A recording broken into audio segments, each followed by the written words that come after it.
August 9 శుక్రవారము చాలా విశిష్టమైన రోజు. ఆ రోజున నాగ పంచమి వస్తుంది. బాగా గుర్తుపెట్టుకోండి, ఆగస్టు 9.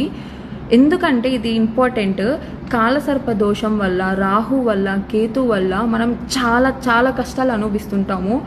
గ్రోత్ అనేది లేకుండా అక్కడే ఉండిపోతాము.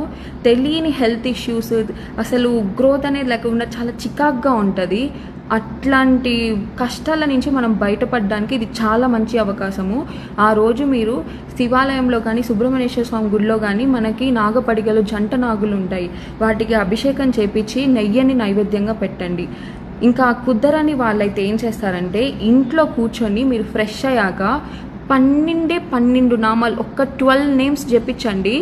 చాలా పాజిటివ్ రిజల్ట్స్ అయితే చూస్తారు పక్కాగా.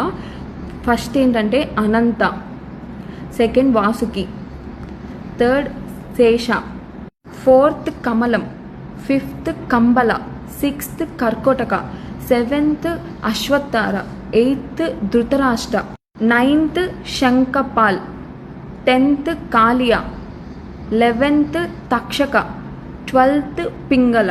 ఈ నామాలు జపించి అట్లీస్ట్ 21 టైమ్స్ అన్నా కష్టాలన్నీ దూరం చేసుకొని సక్సెస్ వేలో బ్లైండ్గా వెళ్ళిపోండి.